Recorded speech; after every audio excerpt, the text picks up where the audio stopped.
महानगरपालिकेच्या निवडणुकांची रणधुमाळी सुरू असताना आज अर्ज माघारी घेण्याचा शेवटचा दिवस होता आणि आता ही वेळ देखील संपलेली आहे। मात्र ऐन वेळेला एक उमेदवार आपल्या सोबत आहे, अश्लेषा पवार म्हणून। त्यांनी ऐन वेळेला आपला अर्ज माघारी घेतलेला आहे। आपण त्यांच्याकडून जाणून घेऊयात नेमकं कारण काय आहे। काय सांगाल तुम्ही, कोणत्या प्रभागातून उमेदवारी करताय आणि तुमचं नाव सांगा। वॉर्ड क्रमांक 14 मधून उमेदवारी दाखल केली होती राष्ट्रवादी अजित पवार या गटाकडून। आज माझा अर्ज मागे घेण्याचं कारण एकच आहे की भैयांनी जसं सांगितलं आम्हाला की हे आपण आम्ही त्यांचं ऐकलंय। भैयांनी आम्हाला जसे आदेश दिले आम्ही त्यानुसार ते केले आहे। आज त्यांना पाठिंबा देण्यासाठी मी माझा अर्ज हा पाठीमागे घेतलेला आहे। पण 2 दिवस तुमच्याकडे होते, मात्र तुम्ही अगदी 5 मिनिटं आम्ही पाहिलं, 5 ते 6 मिनिटाच्या आधी तुम्ही गेटच्या आत आलाय। इतका उशीर का लागला मग? नाही, उशीर नाही झाला, उशीर नाही। माझा आधी ब मध्येही उमेदवारी होती। मी ब मधनं ही परवाच्या दिवशीच उमेदवारी पाठीमागे घेतली आहे।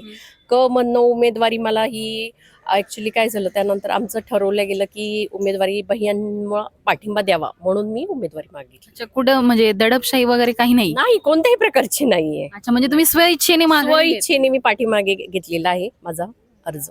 अच्छा, आता तुम्ही राष्ट्रवादीच्या अजित पवार गटाकडून उमेदवारी केली होती। आता निवडणुकीचा अर्ज माघारी घेण्याचा दिवसही संपलेला आहे, वेळही संपली आहे। काय वाटतं भविष्यात कोणाची सत्ता असेल महापालिकेवर?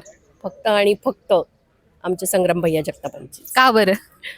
त्यांना भरपूर पाठिंबा आहे आणि त्यांची कामंही भरपूर चांगली आहेत आणि आमचा महिलांचा पूर्णपणे पाठिंबा हा भैयांच्या मागे आहे।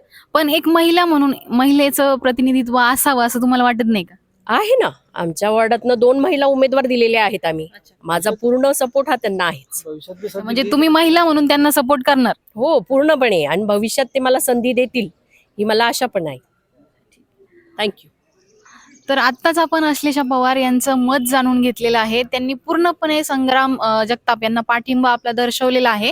आजच्या दिवसभरातल्या घडामोडीमधली ही एक महत्त्वाची घडामोड आहे, कारण ऐन निवडणुकीचा अर्ज माघारी घेण्याचा वेळ संपण्याची वेळ होती आणि त्यावेळी त्यांनी हा उमेदवारी अर्ज मागे घेतलेला आहे। त्यामुळे हा देखील एक चर्चेचा विषय ठरलेला आहे।